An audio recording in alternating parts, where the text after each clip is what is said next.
Bienvenue chez rayonrando.com. Je vais vous présenter le sac à dos Rambler 75 de Ferrino. C'est un sac qui a l'avantage d'être économique mais costaud et puis relativement léger par rapport à son grand litrage.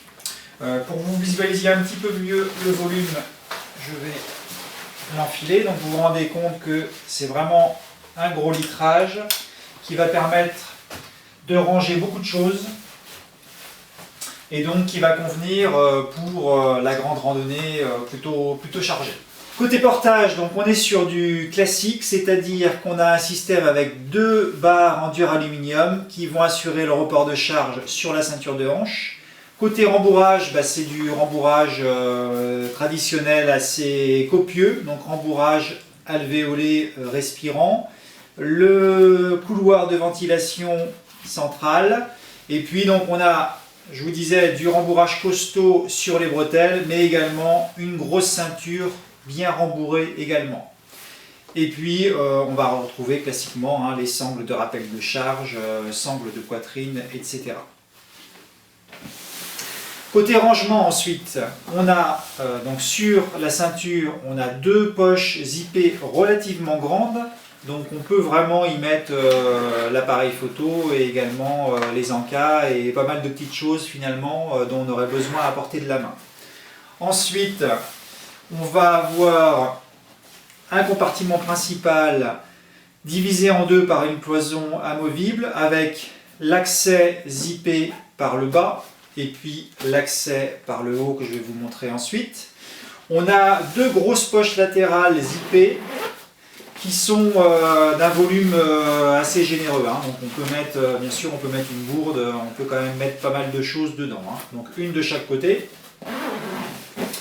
On va retrouver en façade des fixations donc pour porte-piolet, porte-bâton, donc avec des tankas de serrage.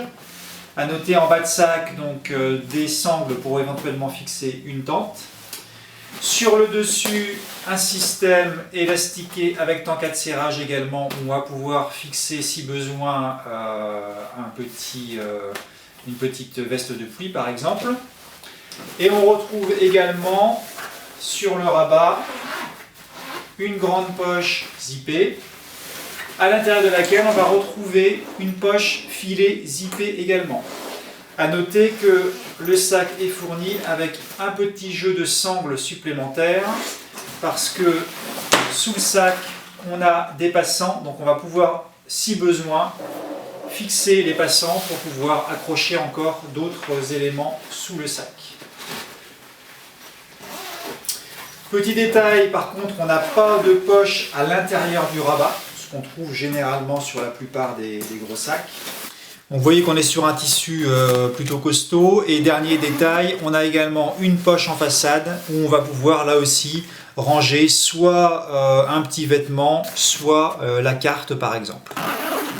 En résumé, on est donc sur un sac à dos gros litrage assez logeable comme vous avez pu le voir, intéressant pour son bon rapport qualité-prix. Vous le retrouvez sur rayonrando.com.